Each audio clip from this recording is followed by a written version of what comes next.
All right, as we mentioned earlier, President Biden is vowing to continue his administration's, quote, quiet and relentless diplomacy in the Middle East.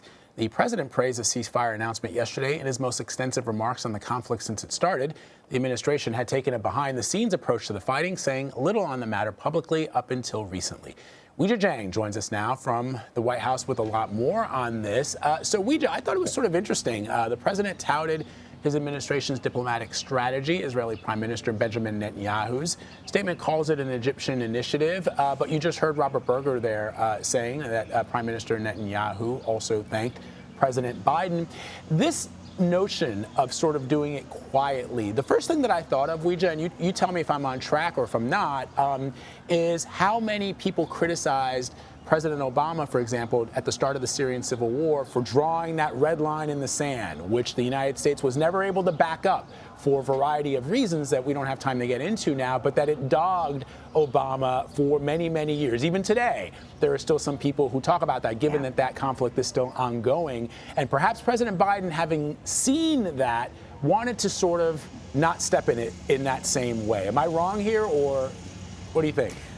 Well, I think that's a pretty sharp point to make, Vlad, because a senior administration official told us that the decision to carry out these talks behind the scenes were deliberative, based on the president's own experience handling conflicts in the Middle East before. And as you mentioned, of course, at the time, he was vice president. So this is nothing new for him. He has had this sort of diplomatic engagement before, and he has seen, I don't know if consequences is the right word, but certainly the fallout from not reaching any goals that you set in public. And so that is one reason why he said very little about this conflict in public as it was unfolding, rather issuing statements through the White House about his stances. And even though he did take a couple questions, he didn't elaborate and didn't even call publicly for a ceasefire ever. He said he supported one, even though there was so much pressure within his own party for him to do more, to take a stronger stance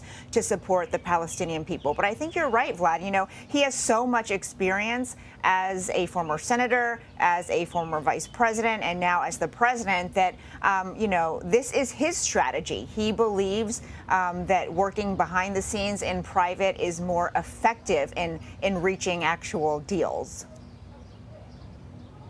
Wejia, I want to pivot to some issues closer to home now. The White House officials will be meeting with GOP senators today to discuss that infrastructure bill. What's the latest on negotiations there?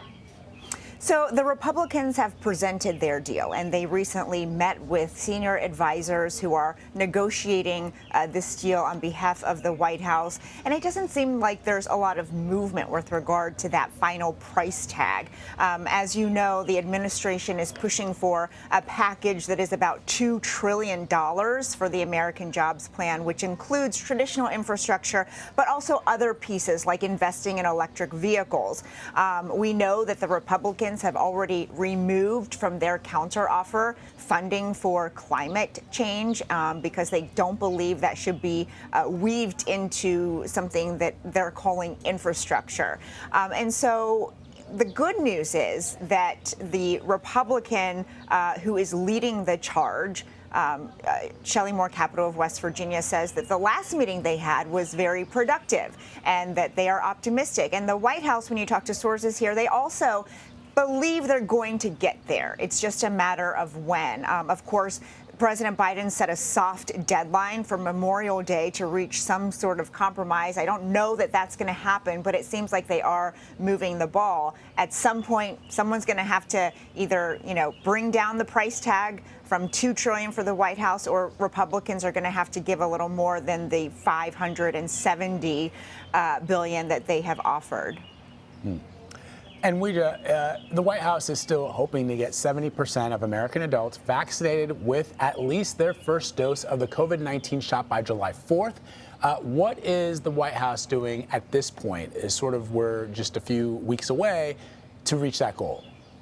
So the White House has made clear they're not going to mandate these vaccinations for the general public. So instead of that, they are trying to incentivize people, not directly, but with partners.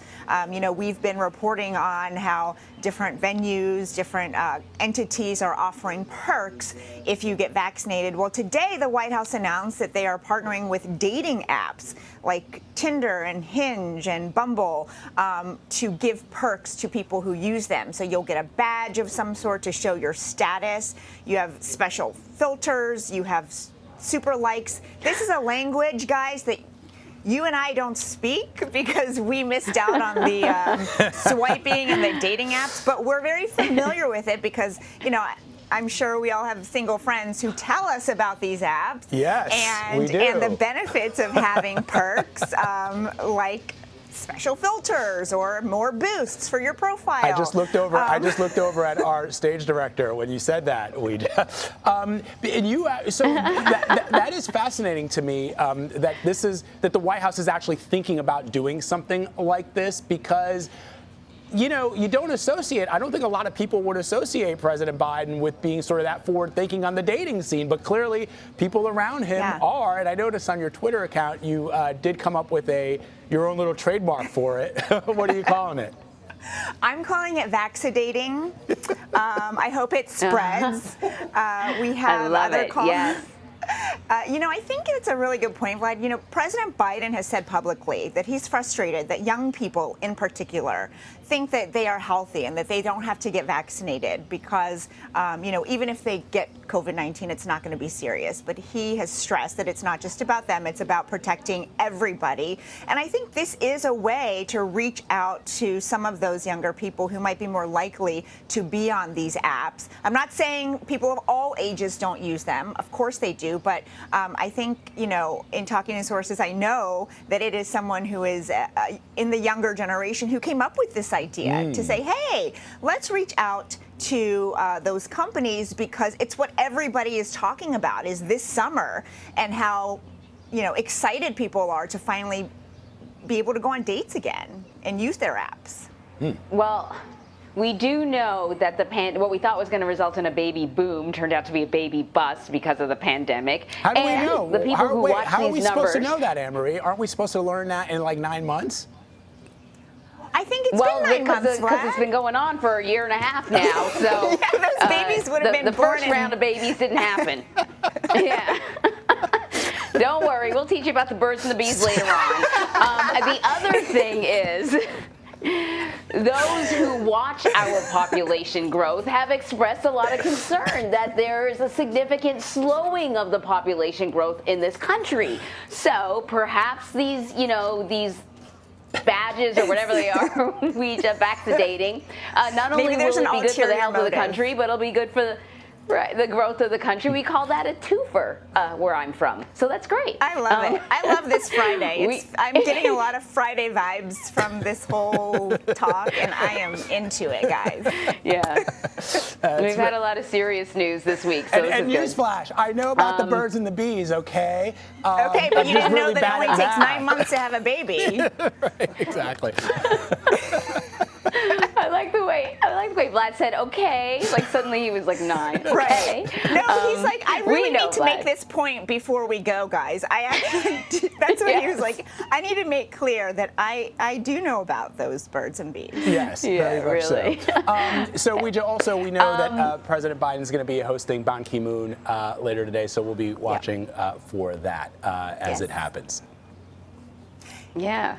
Yeah, this is a really strong signal that the priority for the administration remains that region, because the first official visit that he had here was the Prime Minister of Japan, and now he's hosting the President of South Korea. We know that the President has said many times before that countering China is one of his biggest priorities, and so he is really hoping that South Korea will be an ally in that. Of course, South Korea's priority here is trying to restart those talks with North Korea to try to denuclearize, which have really been stale, and the administration has yet to clarify what their policy is. But I think I saw a headline today that is very spot on, which is that there are no love letters being written between President Biden and Kim Jong-un. Now, what sort of engagement there will be is to be determined, but I think that will definitely be at the top of the agenda today.